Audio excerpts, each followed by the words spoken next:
Good morning, and welcome to the PIL's 56th webinar. We have a very unique show for you today. We're going to use a sort of game show type theme to discuss how to stay in your lane. Hey Scott, for $100, this is the number of miles of highway across the United States. I don't know, David. Is it 100,000? That's a little too much. It's actually 46,876 miles.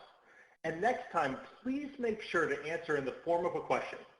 All right, for $200, in 2019, there were this many vehicles on the roads in the United States.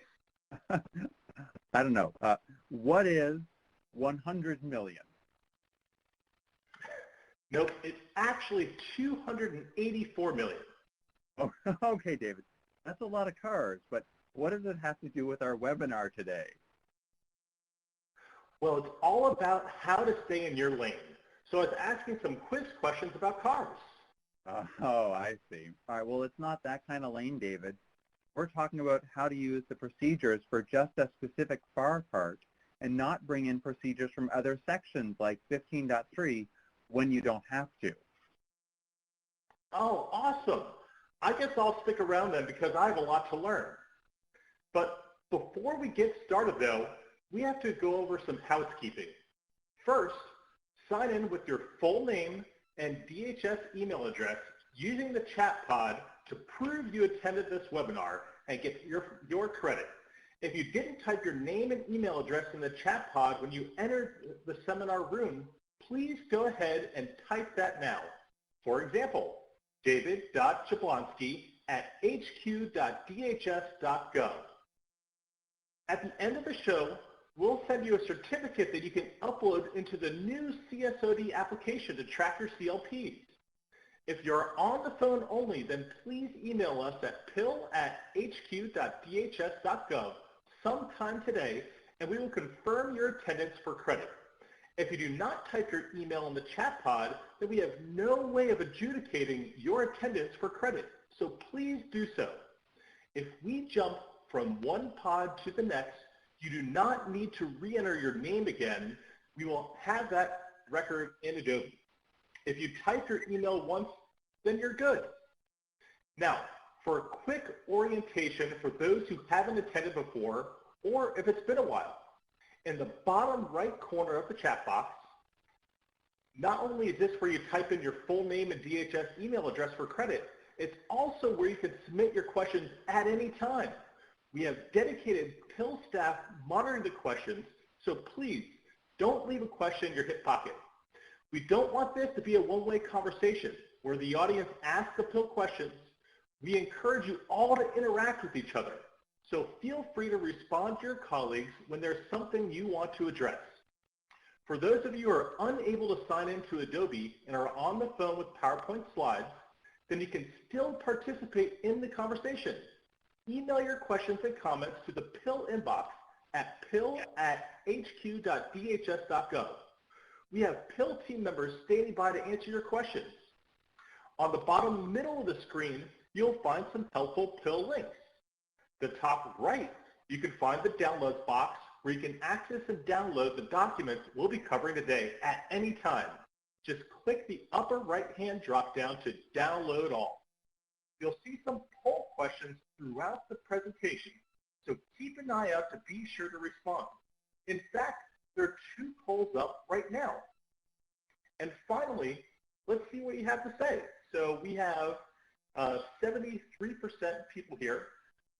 This is your first webinar, and we have a few others as well. Okay, so make sure to answer the poll questions. And finally, there is a full screen option. Just click the square with the 4 little arrows to maximize, and then click it again to minimize. All right, that wraps up the admin items. Well, I also wanted to take a moment to let people know about an exciting survey that's coming out next week. Every summer, the Office of the Chief Procurement Officer sends out its annual Competing Values Framework Assessment, the CVF. This assessment is designed to help DHS understand the preference and priorities of our acquisition community. In other words, our culture. We need to know where we are in order to know where we want to go. So watch for the CVF assessment to be sent out soon. And please, take the time to answer it to make sure that your voice is heard on how you perceive procurement culture within our organization. Now, David, why don't you tell us about previously on the PIL? Webinar 55 was titled, Why Trust Matters, Procurement Outcomes When Risks Are Managed, Not Avoided, a CBP story. We talked with the medical services team from Customs and Border Protection about how they used innovations within FAR 15.3. This $175 million procurement included advisory down select, oral presentations with interactive dialogue, on-the-spot consensus, streamlined documentation, and confidence ratings. On top of all of this, they received a post-award GAO protest and won. You can find a recording of this webinar on the PIL homepage. On the line with us today, besides Scott and myself, we are joined by Sarah Todd from OCPO. Sarah, can you come on and say hi to everybody? Good morning, everybody. Thanks, Sarah. And we have Neil Nyack from FEMA. Neil, can you come on and say hi? Hey, everybody. All right. Hi, Neil.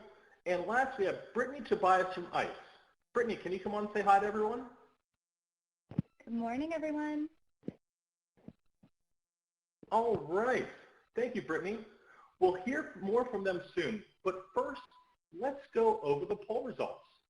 So, looking here, how many PIL webinars have you attended? So it looks like a lot of people here have been through 2 to 4. We have 23% that have been here. This is the first time. Welcome to all of you. And it also looks like we have 13% or over 50 people that have been here over 10 times. That's awesome. Thank you guys very much for coming. And our second question we had, what is your primary role within the acquisition community? And it looks like we have 40% of the people here are contracting officer, contract specialists, 41% program managers, core technical evaluators, and we also have a few procurement analysts on the line as well. Almost 500 people in the room. That's awesome. And now for our tone from the top, I'm very pleased to introduce and welcome back Sarah Todd. Sarah is the Executive Director of the OCPO Acquisition Policy and Legislation Division. Sarah, the floor is all yours. Thank you, Scott, and good morning.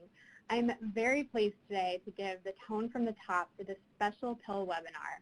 As the Executive Director of Acquisition Policy and Legislation, I value mission-focused, supportive policymaking. There's a myth out there that compliance and innovation conflict. This is not true. Compliance and innovation can go hand in hand. The federal acquisition regulations are often viewed as rigid and prescriptive. But as so many acquisition teams from DHS have demonstrated, the FAR actually provides a lot of room to innovate. If a policy or procedure or a particular strategy or practice is in the best interest of the government and is not specifically addressed in the FAR, nor prohibited by law, then quite simply, it's not prohibited. Instead, absence of direction should be interpreted as permitting the team to innovate and use sound business judgment.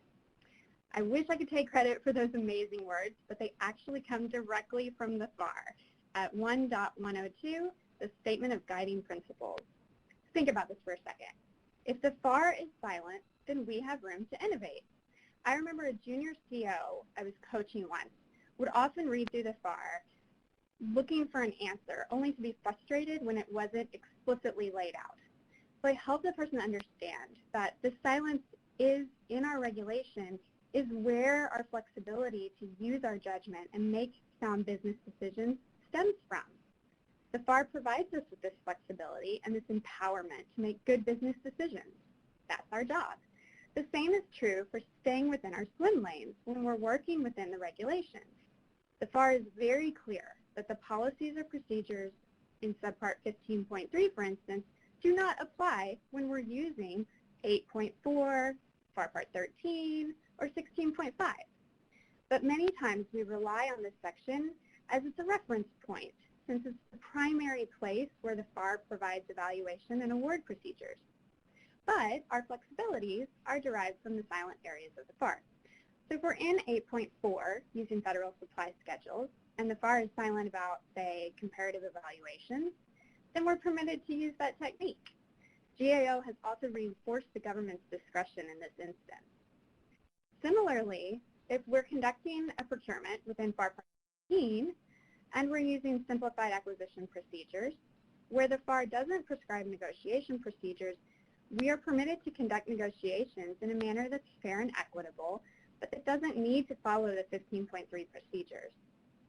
There are no procedures in FAR 16.505 that prescribe how we must conduct our evaluations. In fact, the regulations focus here on streamlining the process, and we should feel empowered to be creative and keep submissions and documentation to a minimum. Even when we are within FAR 15.3, we should feel empowered to employ things like competence ratings and down selects, as there's nothing in that section that prohibits them. I've personally used them myself and found it to be pretty amazing. So whether you're protecting our borders, our infrastructure, or simply supplying items and services necessary for the agency to function, we have an important mission. We can use all of these flexibilities to provide better, smarter, faster outcomes for our customers to ensure the important mission of DHS is met. The FAR is not what is standing in our way of innovating to better support the mission, and it's valuable to understand some of the sections that we frequently use to get better acquainted with the results and the restrictions. I understand that today we're going to have some friendly competition that will help us collectively challenge some of our assumptions in the FAR. I am excited to participate, maybe a little nervous, but Scott, how about we get this game show underway? That sounds great, Sarah, and thanks so much for the tone from the top. If you've got time, are you willing to be our first quiz participant? Absolutely. All right, well, why don't you come on down? All right. As I mentioned at the top of the show, this isn't going to be your typical PIL webinar. Today, we're going to be taking a quiz together based on the 4 major FAR sections that we use every day to procure the goods and services across the department. So we're going to start with 8.4, Federal Supply Schedules. You all can take a few minutes to read through the questions, enter your best guess for which one is correct, and then we'll walk through the answer together with Sarah. And while we do that, let's get to know our first guest. Sarah, why don't you tell us, where are you from and how long have you been with DHS? Sure, Scott. So I have been with DHS going on a little over 10 years. I first joined in U.S. Immigration and Customs Enforcement, and I was there for about 9 years. So all the way from contract specialist to contracting officer, through chief of staff to the details special assistant in the ICE front office, and was the deputy head of contracting activity before I came to HQ in the position I'm in now. That is fantastic. And where do you call home? Where do you say is your home state? Texas. All right. Hook 'em bullhorns, right? Excellent. All right. Well, before we get started, let's go over the rules. Each guest is going to go through the questions, and they're going to talk through their answer. And if they're unsure of the answer, we'll have 3 lifelines for them. We can poll the audience, that's all of you, and you can help them by showing what your vote is for a particular question. They can have a 50-50, where we'll eliminate 2 of the answers and we'll have 1 correct and 1 incorrect. And for true-false questions, I have a coin here. We will flip the coin and let fate decide. So Sarah, are you ready to play Who Wants to Be a FAR Expert? Absolutely. All right, then. I'll read out the first question.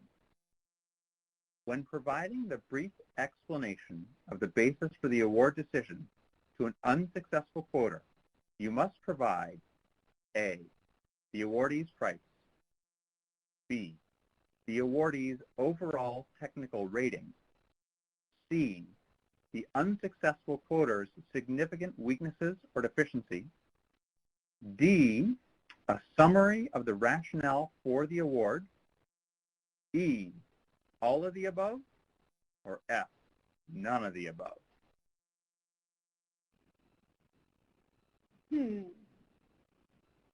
Let's see, Scott. I'm going to go with all of the above. All of the above, she says. Let's end the poll. We won't broadcast the results yet. Have you worked much with 8.4? Ooh, it's been a while, Scott. Been a while, all right. So all of the quizzes here are in accordance with the FAR, right? Let's see. We said when providing the brief explanation of the basis for the award to an unsuccessful quoter, you must provide, and Sarah says all of the above. The answer is actually none of the above.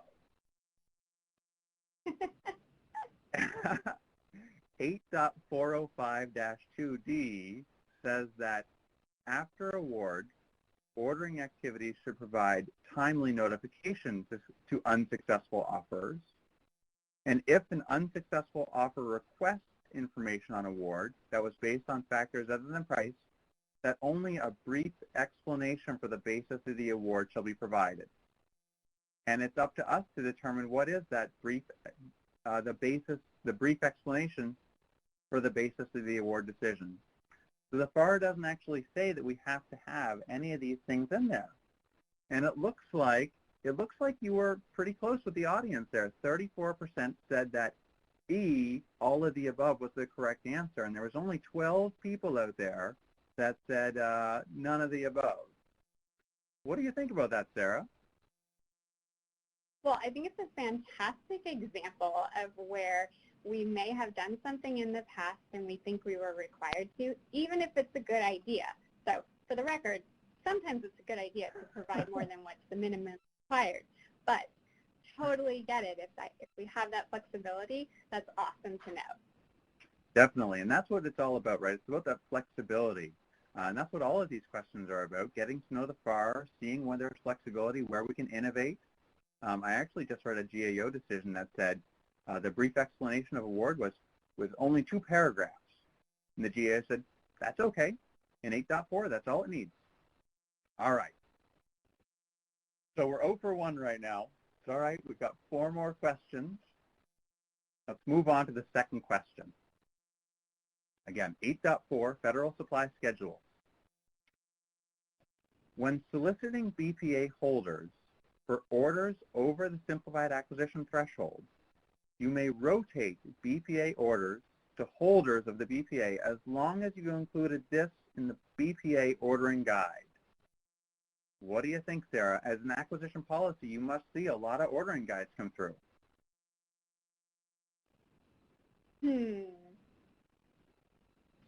Scott, I'm going to go with the audience, and I'm going to go true. You think true? All right. Well, it's actually false. But we will use that as one of your lifelines. And here's why it's false. 8.405-2D, again, evaluation says that after award, ordering activities, wait a second here now. Well, it's false. And I have copied the wrong one into my thing here, but I know that it's false. And it's just another example of the flexibility that we have here. And it looks like, 68% also said that it was true. And so a lot of people think that. But the FAR says we're not allowed to rotate those orders. So we're going to go with what the FAR says, I guess. Do you have a favorite part about 8.4? 8.4 has a lot of flexibility, Sarah. Do you have a favorite flexibility in 8.4? They're all my favorite, Scott. They're all your favorite. All right. I like it. Well, let's look into question number 3 then. I have the answer for this one. Question number 3. Now, I'll let you know, this is a tricky one. Our quiz master likes to play tricks sometimes.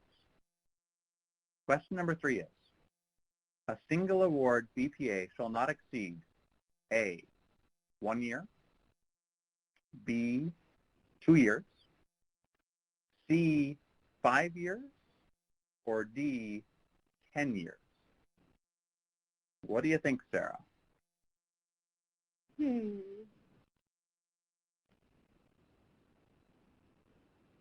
I think it's 1 year. Yeah? Do you have a lot of experience with BPAs under 8.4? A little bit. Again, Yeah? It's been a while. It's been a while. Do you have a favorite BPA that you procured under 8.4? Oh, I don't know. Brittany could probably tell you about medical supplies, but that was a long time ago. In fact, I think that Brittany and I are working again on medical supplies. All right, well, you say A, a single award BPA shall not exceed 1 year. And you are correct. 8.405-3D says that the duration of BPAs shall not exceed, a single award BPA shall not exceed 1 year, but it may have up to 4 one-year options. So there was a lot of people out there that said 5 years. And so if you do the math on it, right, a 1-year base period with 4 option periods is 5 years, but it says it shall not exceed 1 year. And so that's what we're going for here. Now, Sarah, I want you to tell me too, when we were prepping for this, you said something really powerful about memorizing the FAR. What are your thoughts on that? Oh, well, I'm so glad you gave me an opportunity to defend myself here, Scott.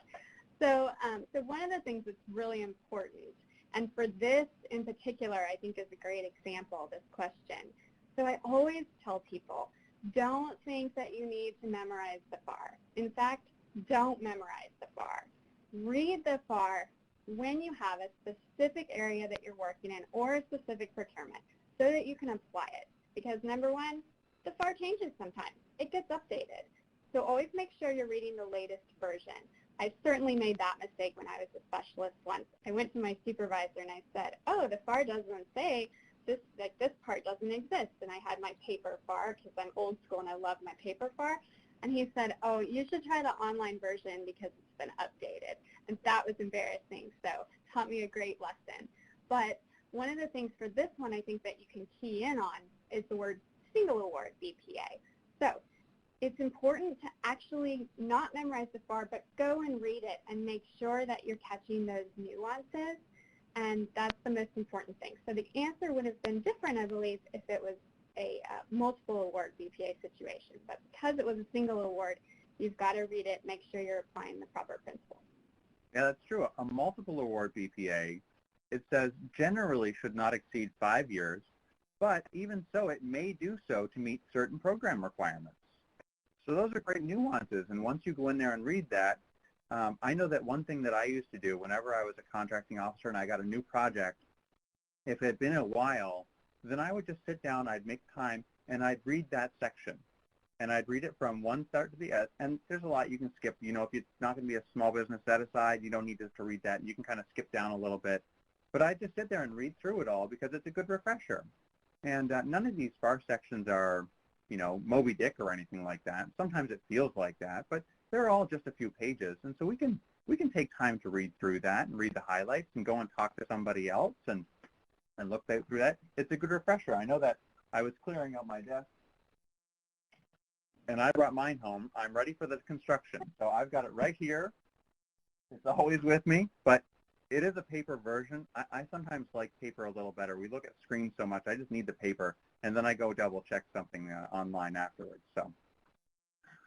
Yeah, absolutely. But great refresher that you just need to know where to find the answers. Don't try to memorize it. That's right. Hey, David, are there any questions we should answer so far? we want to make sure that there's time for questions throughout as we go through. So if there's any questions that the audience has or a nuance they want to pull at, let's bring that up.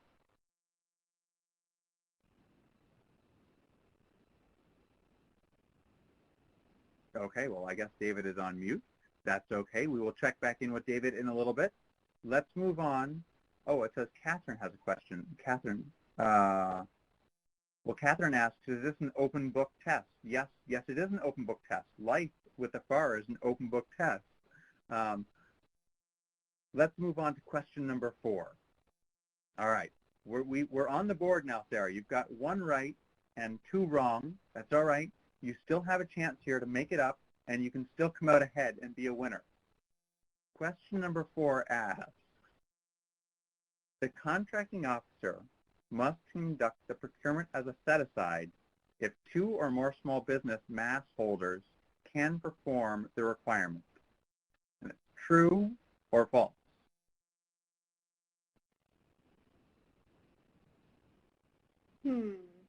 Scott, I think I want to use another lifeline. All right. Well, what lifeline would you like? We have left 50-50, which doesn't work here, or flip a coin. So would you like me to flip a coin? Flip a coin, Scott. All right. We've got heads. Heads is true. And tails. Tails is false. So here we go. The coin says heads, that it's a true. Now, I'll let you know a little bit about this coin first. It is a Canadian coin, but it's a special edition Canadian coin, and it's got a nice weight to it. That's why I chose it. So if you want to trust the coin says true. Would you like me to read the question again? Sure. All right. The contracting officer must conduct the procurement as a set-aside if 2 or more small business mass holders can perform the requirement.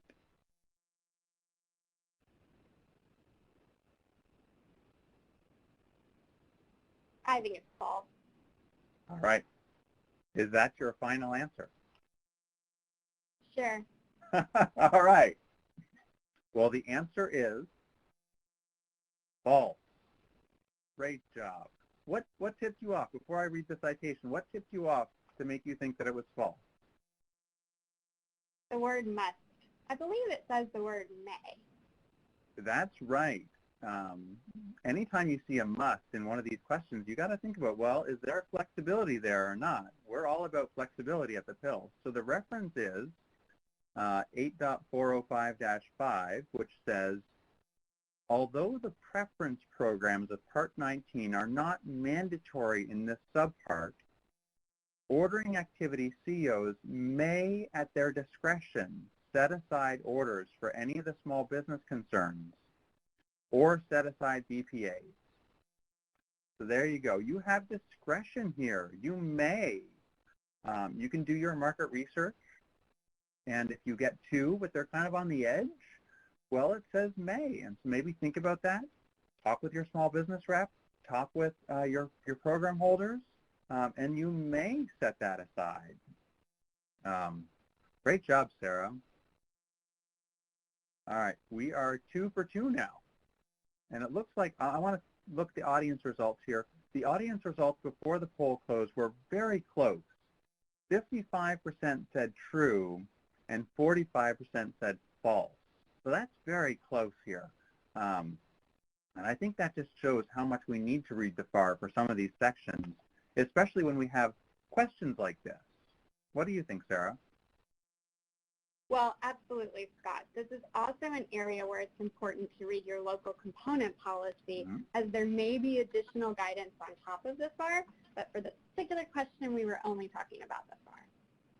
Well, and that's true, too. We always have to keep in mind the HSAM and the HSAR and the OPOM or the ISOM or whatever else you have down there.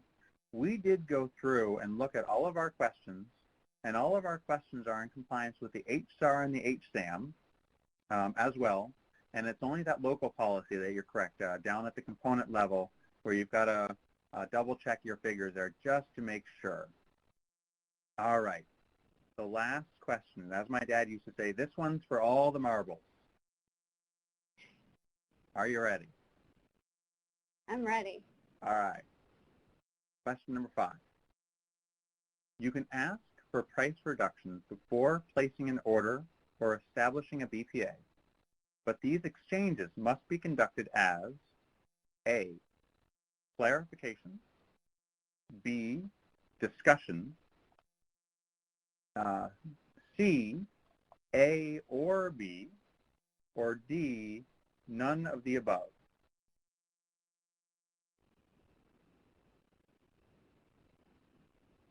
I believe it's D, none of the above. I think it's C. How confident are you in your answer here? Oh, you know, pretty confident, but I could be wrong because I'm working on one screen, so it's not really an open book test for me. This is true. This is when the paper comes in handy. I know. Where's my paper bar? That's all right. You know, we've all got to clean out our desks before 7th and D goes away for a while. All right, you're pretty confident. D, none of the above, that it is not a clarification or a discussion. Well, let's end the poll, and we'll see. 46% of people think the same thing as you, none of the above, and you and all of those 46 people are correct.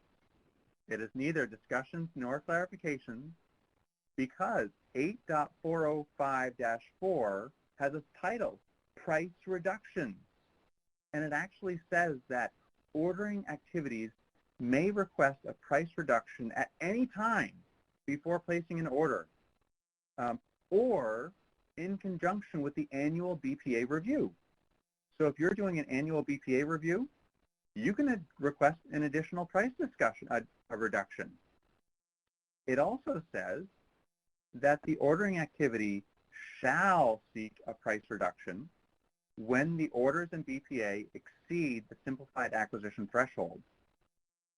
But it's not a clarification or discussion, it just tells you to do that. So what do you think, Sarah? Makes sense to me because clarifications and discussions typically come in, well, discussions is not part of FAR Part 8. Clarifications may be, but at a different point in the procurement, so. That's right. We've got to know when to stay in our lane, right? Here we're in 8.4. We're in the Federal Supply Schedule. Discussions is very much a 15 idea. It comes from 15. And so we need to keep that where it belongs over in 15 and not try to bring it over in 8.4 when we don't need to. All right. Well, Sarah went 3 for 2. She started out a little slow, got 2 wrong, but she bounced back and came back and had 3 right answers in a row to top it off, 3 for 2. So great job, Sarah. Thanks, Scott. That was fun. Great, and thanks for playing with us. Really appreciate it. Let's all give, if you have a clap out there, you can give Sarah some thanks in the chat. She was a great sport, a great guest. Really appreciate it. David, why don't you come on and see if there's any questions in the chat that we need to handle.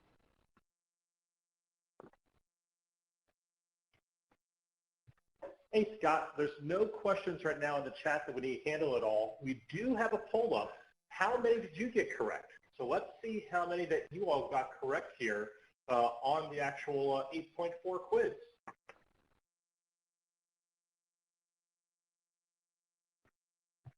Keep going, David. All right, so as the poll comes on in here, let's see. I'm going to broadcast the results live so we can go ahead and see what you got correct. And we have, it looks like 25% here are saying that I'm glad I'm here.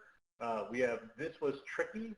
I knew most of them. We have about 30%, and so close, next time, 10%. So we have 4 right.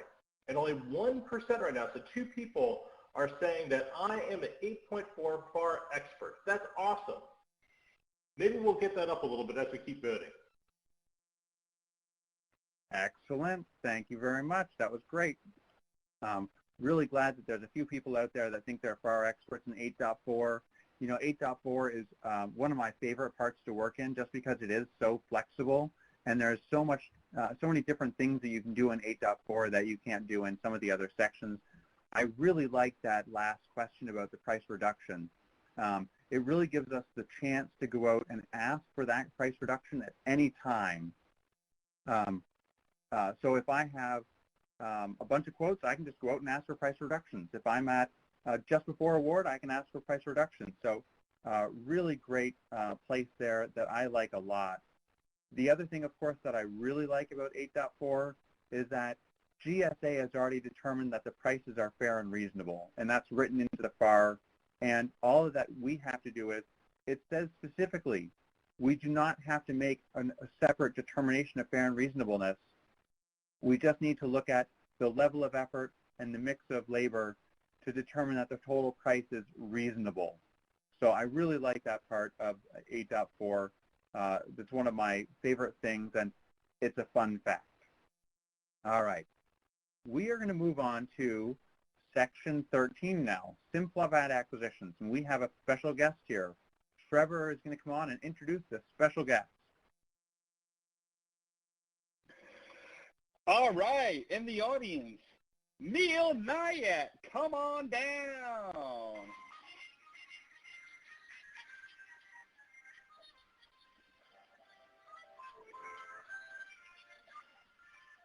We'll just wait for Neil. There we go. All right. Good morning, Neil. How are you today? Good morning, Scott. Glad to be here. How do you think Sarah did in the first section of the quiz?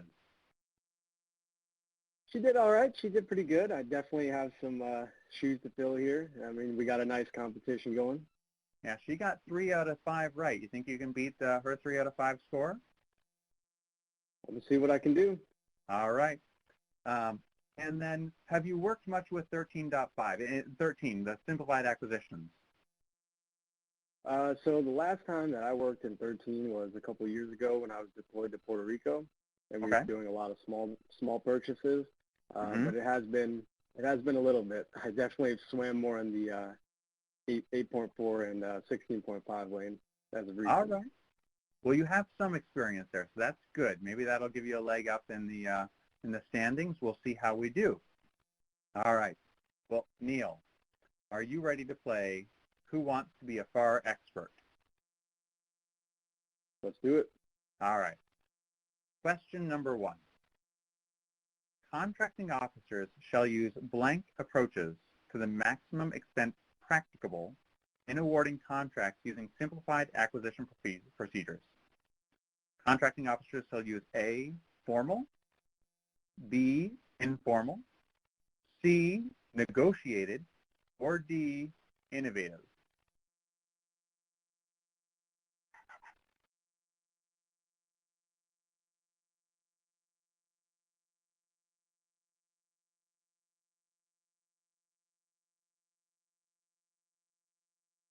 What do you think there, Neil? I'm going to go with, So I'm going to go with... Now, if you need help, we have the lifeline still. You can poll the audience. You can phone a friend, and Trevor will come on and give you a help. We'll do a 50-50 where I'll show one right answer and one wrong answer, and we can flip a coin. Okay, I'm in informal and innovative right now. All right, so we've got it down to 2, informal and innovative. That's pretty good. Looks like most of the audience is saying one of them. Yeah, I think I'm going to have to, I'm going to go with D. I'm going to go with the audience. D, innovative. Final answer. That's my final answer. That's your final answer. All right, well, let's see here. We asked, contracting officers will use innovative approaches to maximum extent practicable, and that is correct. 13-003H says that in addition to other considerations, contracting officers shall use innovative approaches to the maximum extent practicable in awarding contracts. It says that. It's right there in the FAR. A lot of people don't know that the FAR includes that word, innovative, many times. It starts out in 1.102 saying that CEOs should take the lead in having innovation. It talks about it here. It doesn't define what innovation is. Some of the innovations could be, PIL innovations. Some of them can be the ones that that you have used in your local component or your local team. Lots of things there can be innovation. Well, great job, Neil. What finally made the decision for you? So I know that FAR 13 is very flexible in terms of, how you can go out and get things very quickly. It doesn't have to be as formal as FAR 15. So that's why I was kind of debating between the two, and I just kind of went with the audience on this one. Yeah, it looks like just about 50% of the audience there chose D with you, innovative. But I saw the numbers kind of creeping up after you put your final answer in. So we had to end the poll quickly there. All right, so we are 1-0, starting off strong, Neil. All right. Why don't we go on to are you ready for the second question? Let's do it. All right. The second question is true-false. Stating the relative importance of each factor in the solicitation is required. True or false? Okay, I'm gonna give it a second here for the answers to come in. Don't forget you've got my lucky coin. It wasn't so good for Sarah. It didn't give her the right answer, but we're in a different section now. So is this the only true and false? And no, there's question? One more. Question number 4 is also true, false.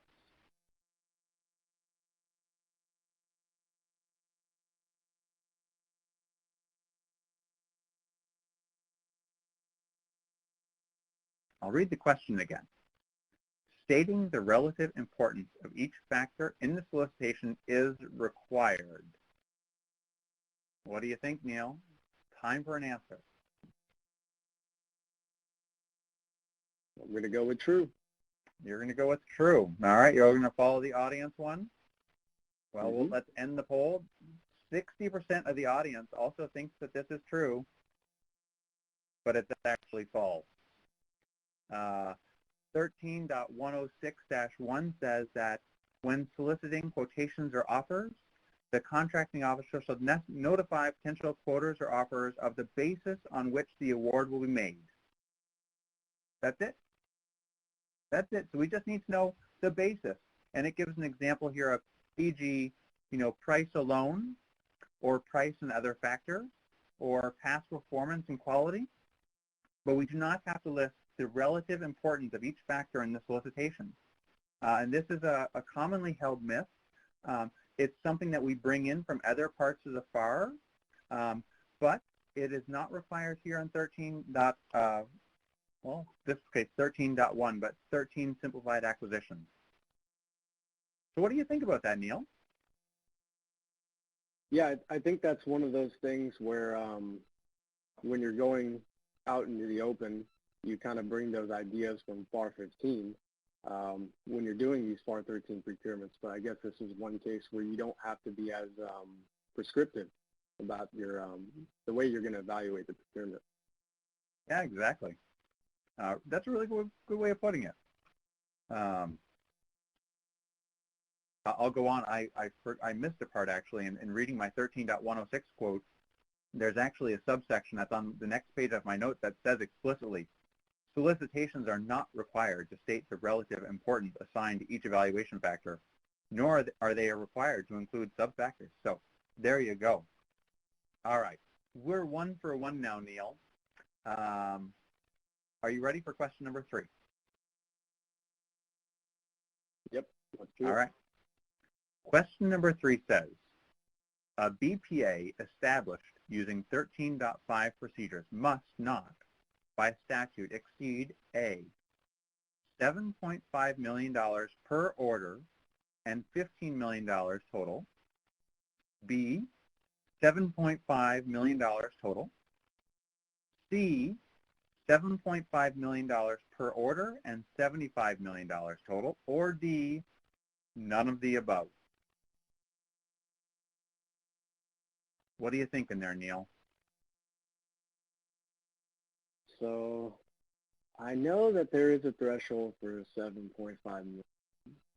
And I know that the 15 million threshold is for emergency acquisitions.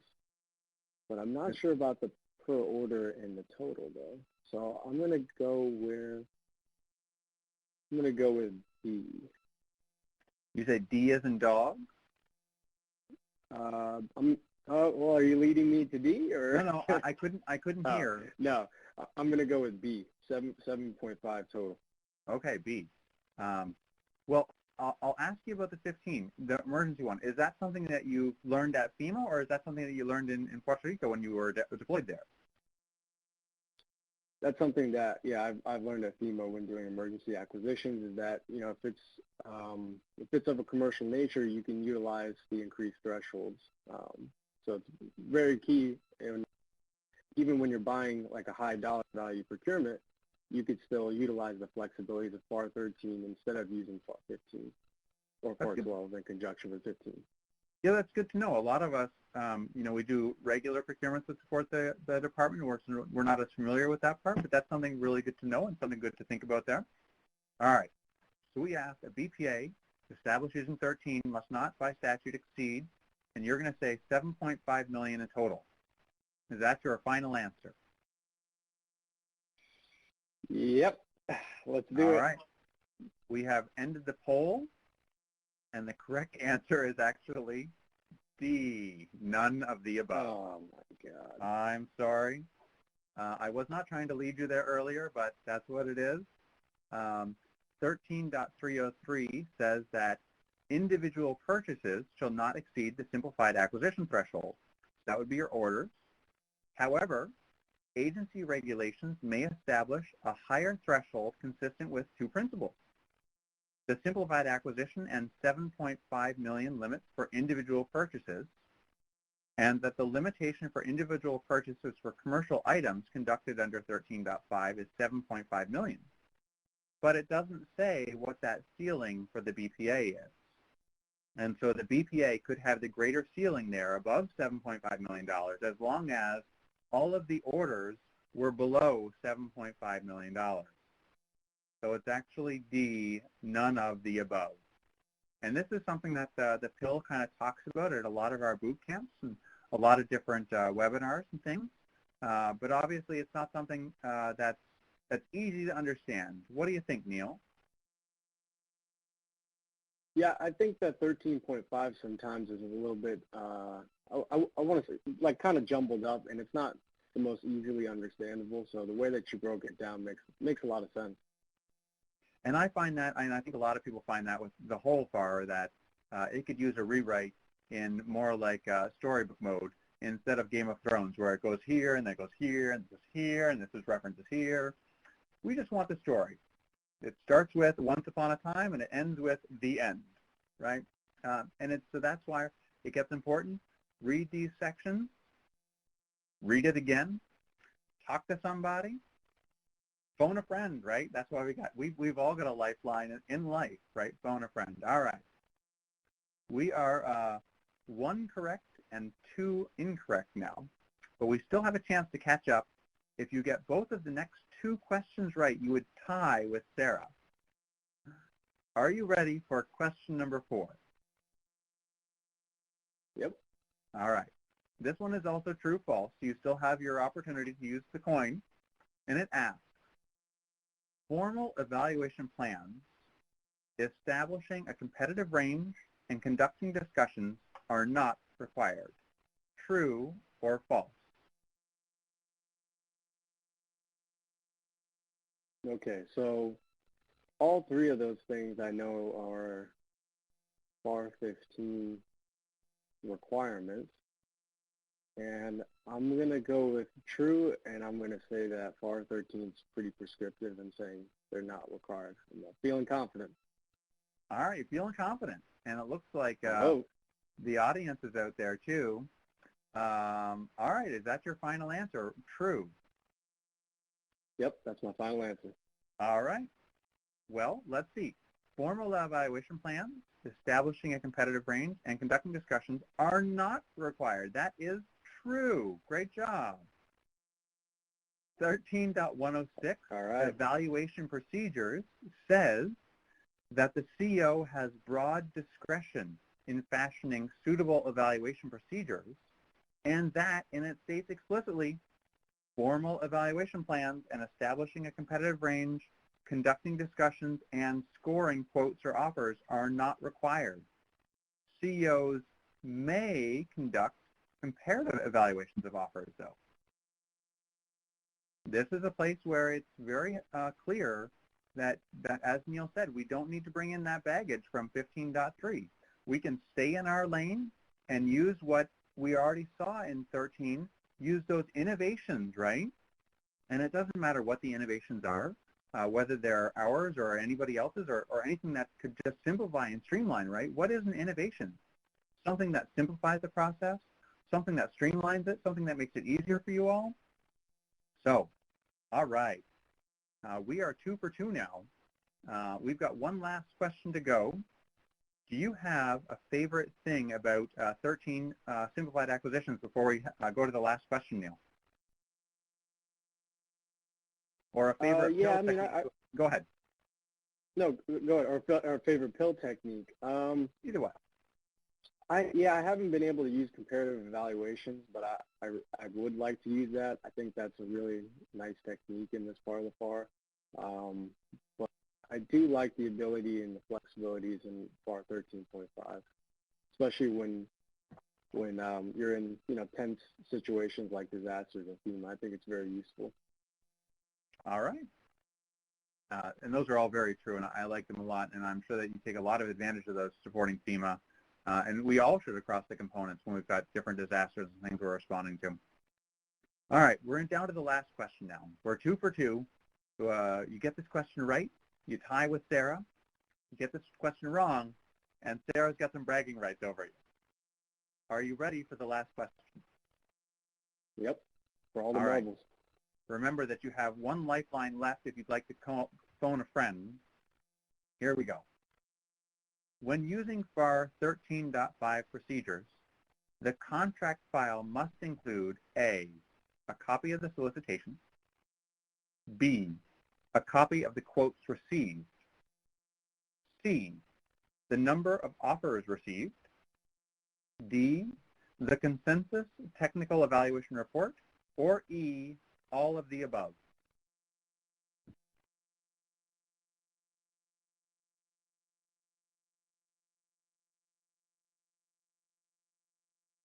Okay, and then I have, so what are my lifelines again?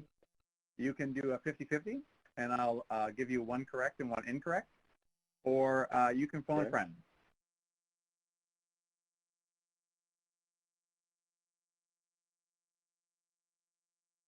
Wait, what? Phone? I can phone a friend? You can phone a friend, but it has to be either David Jablonski or Trevor Wagner. Okay, I'll phone Trevor on this one. All right. I want to make sure that I at least tie Sarah, even though the audience is loading up on E right now. Well, let's see here. We're gonna see if we can get Trevor on the line. Now, bring. Trevor, are you there? Hey, Scott, can you hear me? Yes, we can hear you, Trevor. Oh, thank you. Neil's having a bit of trouble here on the last question. Have you been following along? I do see the question. I did read it. Well, what do you think? What is his best bet here? Well, Neil, I don't think you want to go with the audience on this one. All right, so I'll put that out there. I don't think you want to go with the audience right now. Do you want the right answer, Neil? Neil, do you trust me? With all my heart. All right, let's go with number C. Now, C is the number of offers received, so that's what the contract file must include. All right, Neil, what do you think of Trevor's advice? Trust me, Neil. Trevor. Trust me, Neil. We're going to hang up on Trevor now. Yeah, that's interesting. That's actually not what I would have expected. Well, do you trust Trevor? Or do you have a different one that you want to go with? He said that it definitely was not E. So it's not all of the above. It's only one of those things. Oh, he said C, the number of offers received. He said C, yeah. Yep, I'm confident in that one. All right, final answer. Final answer. All right. Well, the audience said that all of the above needed to be included, but it's actually C, as Trevor said, the number of offers received. There's a section in 13.501, contract file documentation, that says the contract file must include, and there are 4 things: a brief written description of the procedures used in awarding the contract, 2, the number of offers received, 3, an explanation tailored to the size and complexity of the acquisition are the basis for the contract award, and 4, if used, any justifications approved. So there you go. We do not need to have a copy of the solicitation. We do not need to have a copy of all the quotes. We do not need to have a copy of the technical evaluation report. We just need to have those 4 things, 3 if there's no justifications. What do you think of that, Neil? It's once again one of those things that I think Sarah mentioned earlier, where you don't have to include certain things, but you may include them just to have the full story of the procurement. But if you don't have to, maybe you don't have to. So always look at what you can do and all the flexibilities that you're allowed in these FAR parts. Exactly. This is another one of those flexibilities we have, where we can do something. It's not necessarily a must, but we can do other things to it. And it's just knowing those flexibilities, reading through the file. 13.5 is really streamlined, and it can be a little jarring because we've all been taught kind of with a 15.3 and those other sections as a basis. And so when we get into 13.5, this is where they're building the airplane as they're taking off. Well, Neil, you were down, and then you were up, and then you were down, but you managed to squeak out a tie, 3 for 2. So you have the same score as Sarah taught. So thanks very much for hanging out with us and playing the game, and I hope that you had fun. Yeah, thank you, Trevor, and the pressure's on Brittany now, so that's right. Good luck. All right, we're moving into our last section here. Our 2 last sections. We've got 2 sections to go, 15.3 and 16.5. Our next guest has experience in both of these, I think. It is Brittany Tobias from Immigrations and Customs Enforcement. Brittany, come on down. Hey, can you hear me? We can hear you, Brittany. Good morning. Good morning. Why don't you tell people where you hail from and how long you've been with DHS? Yep, I have been with DHS this month for 5 years. Been in contracting for 12. I was with DLA for about 7 up in Philadelphia, and then came down here. So I'm excited. I have a lot of 15 experience. I think I know 15 well, but I don't know. We'll see. All right. And I see you've got an Olaf stuffed animal in the background. So where is the happiest place on earth? This is also a playroom where we learn about FAR. All right then. Well, excellent. So you've already mentioned you've got some 15.3 experience. Why don't you tell me one of those 15.3 experiences as the audience goes out and reads these questions and checks out the poll here? Yeah, I am working right now on a FAR 15 for geology services, currently in evaluation. I just did a FAR 15 for some detention facilities, about 3 of them, where negotiations were very, very tough. But we got through them. We had a good time. I think we did a good job. So. I like that you said you had a good time when you're talking about contracts. I like you. Discussions are great. Discussions are great. Part. That's right. It's all fun. All right. Well, Brittany, I know that you're a big Jeopardy fan, but we are going to play Who Wants to Be a FAR Expert? Are you ready? Absolutely. All right. As a reminder, we have the 3.5 lifelines. You can apparently always see the audience, and so their results are out there for you. You've got the 50-50, where I tell you one wrong answer and one right answer. We've got the trusty coin that's only been used once and been wrong 100% of the time. And we have the phone a friend, which is David Jablonski or Trevor Wagner, who are standing by to answer your call if need be. And since you are playing 2 sections with us, we'll give you both one time, once for 15.3 and once for 16.5. Nice. All right. Here is the first question. Again, we're in 15.3 negotiated procurements here. The source selection authority shall approve the source selection blank before solicitation release. Is it A, the source selection plan, B, the source selection strategy, C, the source selection evaluation board, or D, the source selection approach? Okay. So looking through these, the audience is moving towards plan. Okay. But in my experience, I don't think the plan is actually a SOAR requirement. I think that's an agency requirement. For the evaluation board, I don't think it's that, neither does the audience. I'm kind of stuck between strategy and approach. Audience is moving more towards strategy. So I'm gonna go with the audience on this one and go strategy. All right, then, strategy. Let's end the poll here. I saw those numbers creeping up. You all are going with Brittany, but she's going with you. So who's wagging the dog then? All right. And you say you've had some experience with 15.3. Is this an area where if you weren't sure, you'd go and read the FAR and see what it has to say?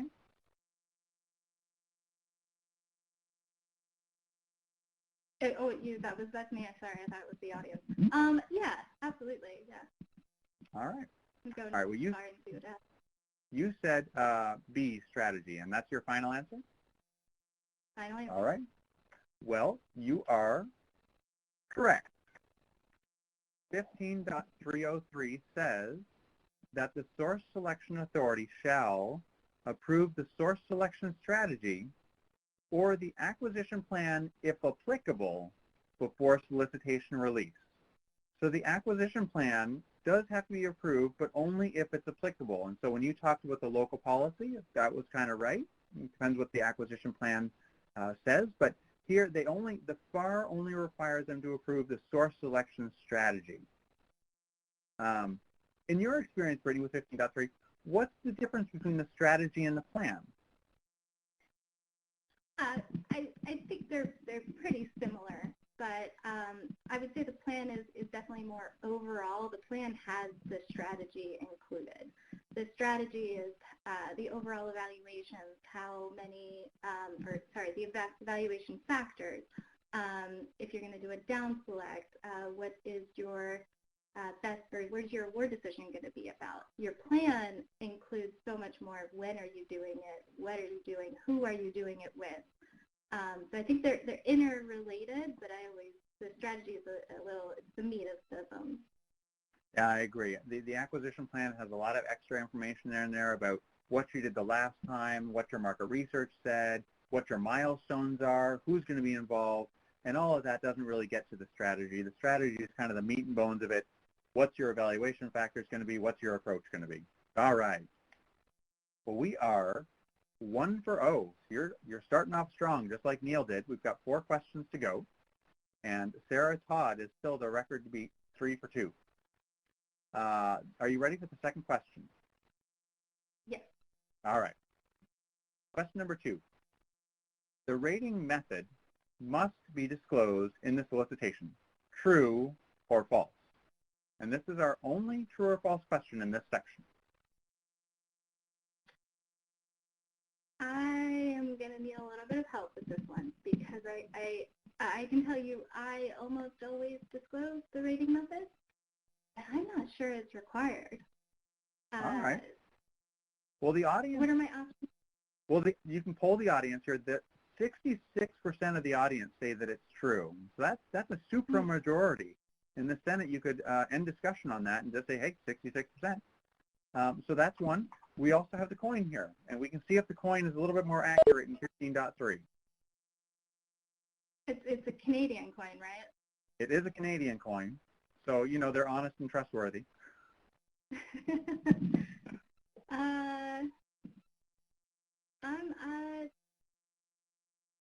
I'll go with the coin. Let's go with the coin. All right. So we'll do the same thing. Heads is true, and tails is false.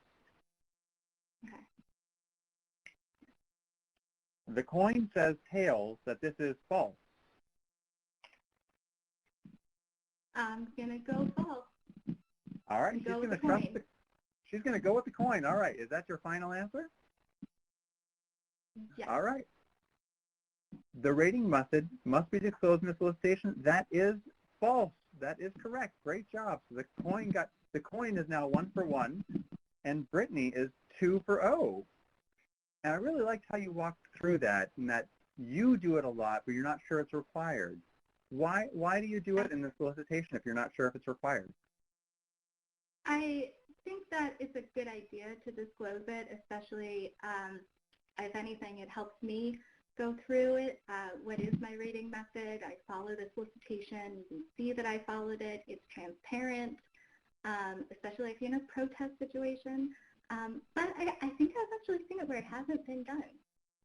It's a nice flexibility to have, right? Just in case you don't want to. Or if there's sometimes a situation where you're like, you know what? I don't think it's required here. Yeah. So let's see here. Go ahead.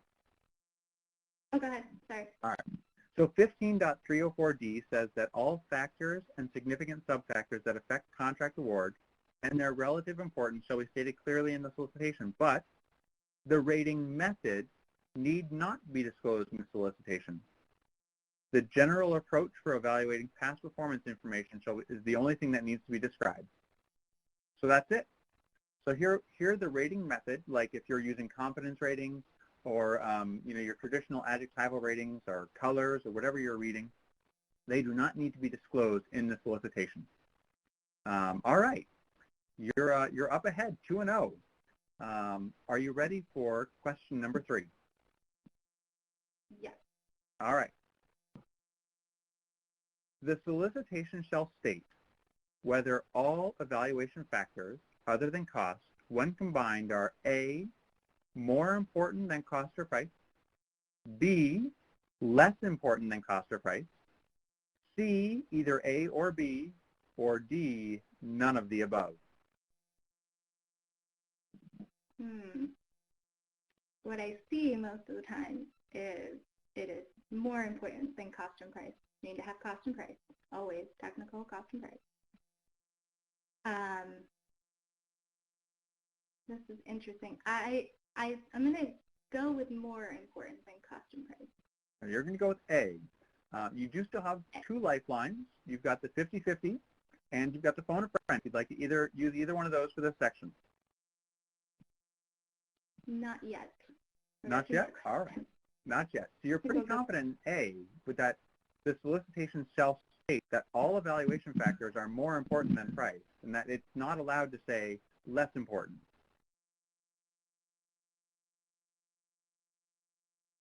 Yes. Yeah? All right. So yeah. I want to restate this one more time. Do you think that the FAR states that evaluation factors are always, the technical is always more important than cost or price? I feel like you're leading me somewhere else. But I think you have to say it if it is more important than cost or price. Okay. We will go with A as your final answer.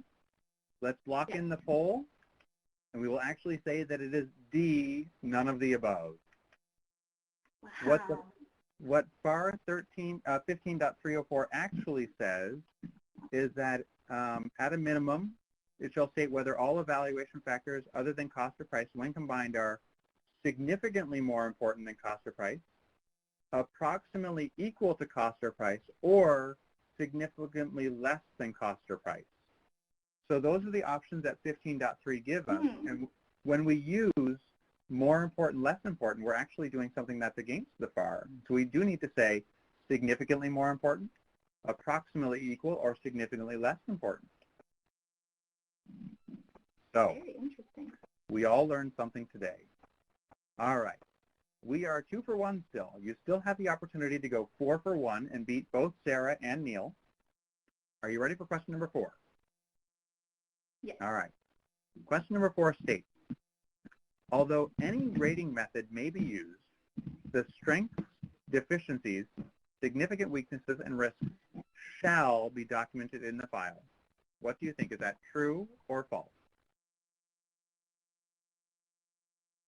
I think for this one, what are my options? Phone a friend? Phone a friend and 50-50. Oh, you can't use 50-50 on this one. Phone a friend. Phone a friend. Oh, Can I still go with the audience? I do think you can go with the audience, yeah. Okay, I do think that we have to document the contract file. I think we're missing a word in that we have to document the relative strengths, deficiencies, and significant weaknesses. But I think in FAR 15, in other places, this might not be required, but in 15, this might be required. So I'm going to go true. You're going to go true, even though your gut tells you that they're relative importance. All right. Is that your final answer? Yes. Yes. All right. We're mocking the poll. You know, 76% of the people also out there say that it is true, but it's actually false. And you were correct that it says in 15.305 that the relative strengths, deficiencies, significant weaknesses, and risks shall be documented in the contract file. And that word relative is really important because that means if we're using confidence ratings, where we're not labeling things as strengths or weaknesses, whether if we're just using increases confidence or decreases confidence, that can still be a relative strength. I don't have to call it a strength. I can just say, hey, here are the things that are increasing confidence without going back and necessarily calling them a relative strength or a relative weakness or whatever else. So another flexibility that we have. All right. We're 2 for 2 now. We've dropped the last 2. That's all right. We can still come out ahead. We can still tie. We're in this for the tie now. Are you ready for question number 5? I am ready. All right. Question number 5 says, the source selection decision shall include the rationale for any trade-off made by the SSA, and that documentation, A, must quantify the trade-offs that led to the decision, B, needs to be tailored to the size and complexity of the acquisition, C, need not quantify the trade-offs that led to the decision, D, both A and B, or E, none of the above. What do you think, Brittany? What do you normally do in your source selection decisions? So in mine, I mean, we do need to go through the trade-off. For it needs to be tailored to the size and the complexity of the acquisition. But I'm not sure if it's B or D. I'm not sure about the quantification. We need to go through the trade-offs, but I'm not sure if it needs to be quantified. So I'm going to phone a friend. All right. Would you like to phone David or Trevor? I'll go David. David. All right. Let's see if we can get David on the line. Bring, bring, bring, bring. David, are you on the line? Hi, Scott. Yes, I'm here. All right. Well, have you been following along, and do you have any suggestions for Brittany? All right. Well, this one, I think I know the answer here, although this is stumping me a little bit too. And so let's see. I think overall, my guess would have to be, I think C. I'm not 100% sure though. All right. Thanks very much, David. Stand by, and we'll see what Brittany chooses. I'm going to go with C. C. All right. I think C is correct, probably for everything, right? But I'm not sure about the quantification. I'm not sure that it would say that. I think it lets you, it gives you a little bit more flexibility right, to have your trade-off be what it needs to be. Andrew from So the Coast Guard says, go for it. Go for it. All right. I'm doing it. Locking it in. All right. So the source selection decision shall include the rationale for the trade-offs, but you are correct. It need not quantify the trade-offs that led to the decision. So great job. 15.308 says this. It says, although the rationale for the selection decision must be documented, that documentation need not quantify the trade-offs that led to the decision. And so that's a really nice flexibility there. We don't need to say what the weight was for them. We don't need to say this was the first one, this was the last one, because that's what quantifying is really about. So, all right. Well, this was a tough section. 15.3 is probably the thickest section that we talk about today out of those three, and it's got a lot of prescriptions in there. So you made it out 3 for 2.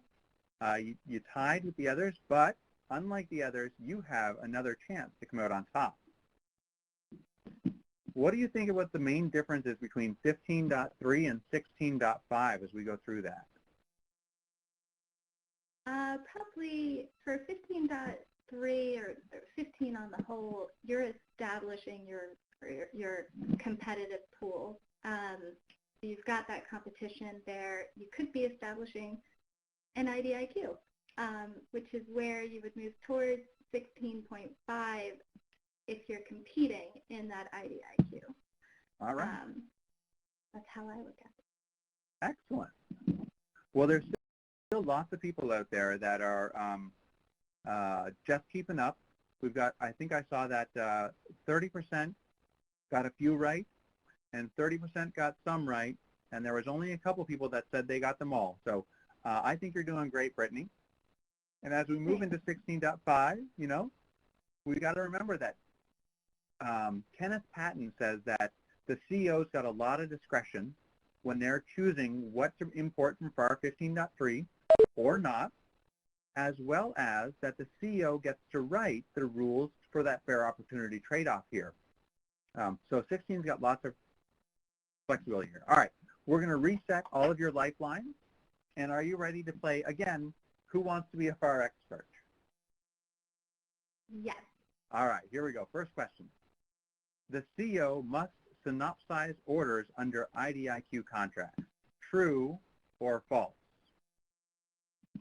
That's actually the second question, but that's what we're going with for now. Synopsizing orders under IDIQ contracts. I would think that the synopsizing has already happened. All right. In your IDIQ, so I'm going to go false. You're going to go with false. All right. And that is correct. 16.505A says explicitly, in general, the CEO does not synopsize orders under indefinite delivery contracts, except for a couple of areas. One is if an item is peculiar to one manufacturer, if you're doing it under the American Recovery and Reinvestment Act of 2009, which is a long time ago now, or for an order exceeding the SAT that doesn't provide for that fair opportunity. So those are the only times that you need to do a synopsis, and every other time you don't.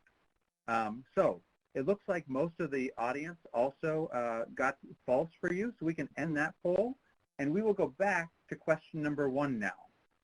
All right, we're up ahead again. One right, no wrong. Let's see what question 1 actually says. The CEO should keep submission requirements to a reasonable amount tailored to the size and complexity of the acquisition. B, to a minimum. C, limited compared to the policies in subpart 15.3, or D, none of the above.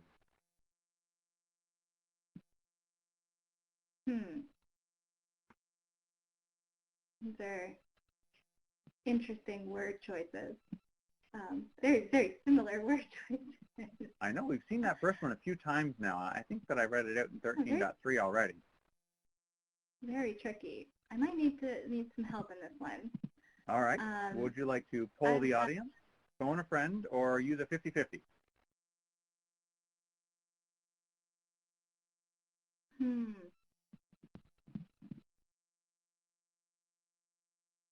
Let's poll the audience. All right. Well, the audience right now. Oh, sorry. I'm in between minimum and reasonable amount. All right. Although it's an order against an IDIQ, they can still be quite complex at times. So I want to see what the audience is moving towards. All right. Well, the audience was solidly in reasonable amount, tailored to size and complexity, but it's creeping up in a minimum. And I will say that C and D are both wrong. Ooh. Okay. So what do you think there? I'll go with the audience on this one. You're going to go with A. Yeah? A, that the CEO should keep submission requirements to a reasonable amount tailored to the size and complexity. All right? Is that your final answer? Final answer. Okay. Well, it's actually B. The FAR is very specific. 16.505B says that the CEO may exercise broad discretion in developing appropriate order placement procedures and that the CEO should keep submission requirements to a minimum. CEOs may use streamlined procedures, including oral presentations. So that's another nice thing about 16.5. There's lots of flexibility in there. Minimum requirements. They've already gone through so much to get that IDIQ or GWAC. They've been evaluated once. They found all of those things to be good, so we can have really minimum streamlined procurements for those fair opportunity notices. What do you think, Brittany? It's interesting. I've seen super complex ones out there. They can still be complex, but it's interesting. I wonder if I could have even made it more simple. Yeah, exactly. All right, we are 1 for 1. Lots of chances we can get all of them right, and we can come out on top ahead of Sarah Todd and Neil Nyack, who both only got 3 right. Are you ready for question number 3? All right, question number 3 asks, it is permissible to ask for a subcontracting plan in response to a task order competition. True or false?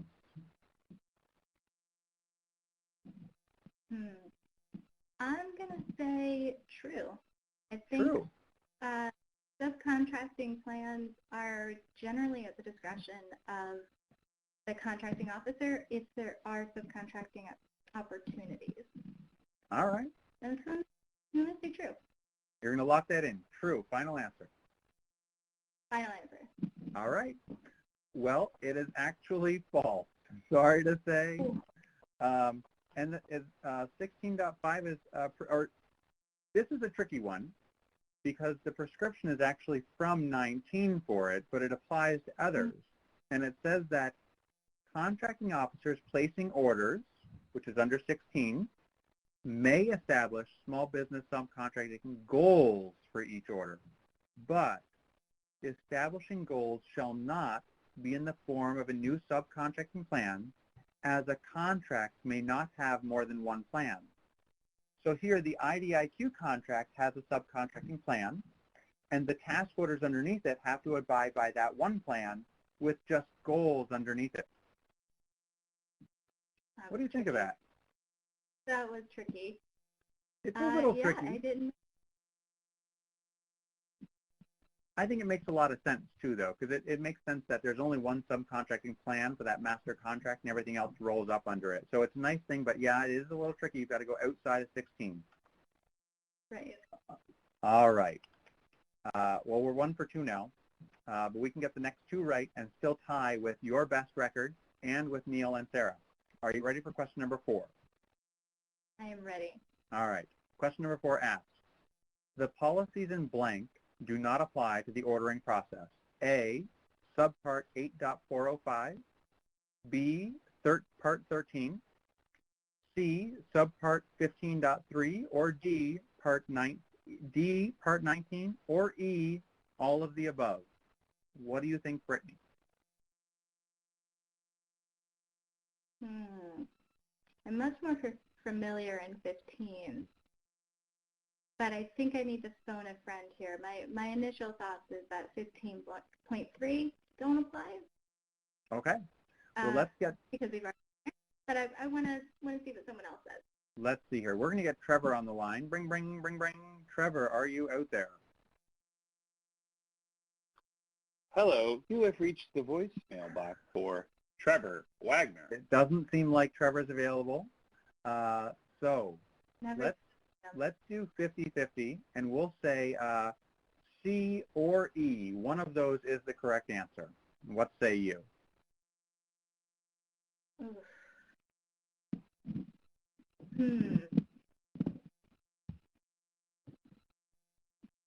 I think we have maximum flexibility in 16, and I'm going to go E. All right, E, final answer, all of the above. And that is correct. None of those other subparts apply in 16. We do not need to use any federal supply schedules, simplified acquisitions, negotiated procurements, or Part 19 in our 16.5 procurement. Now, we would have given partial credit for E as well because there is a part in the FAR that says 15.3 do not apply to ordering process, but you got the question right anyways. We are now 2 for 2 in the final stretch. All right.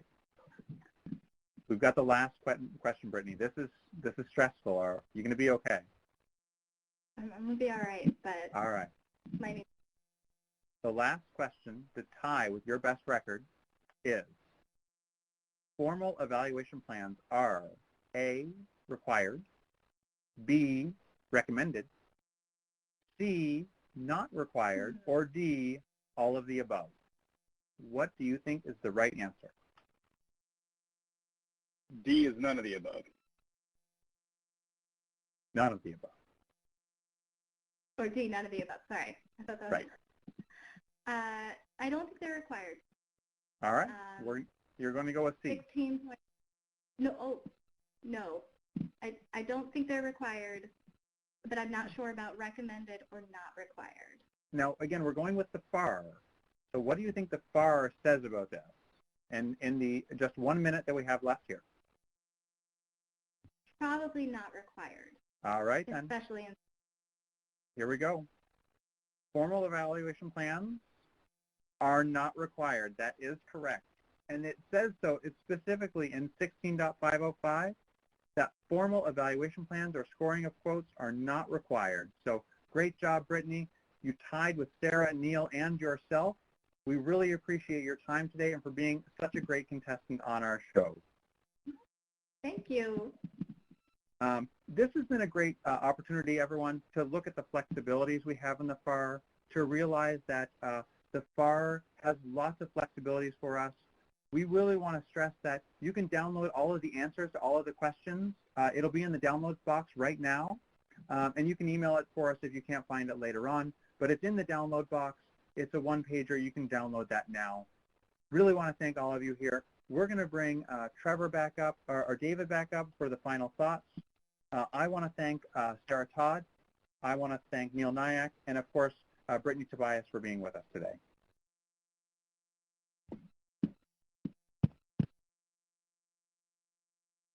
You out there, David? Yes, I am.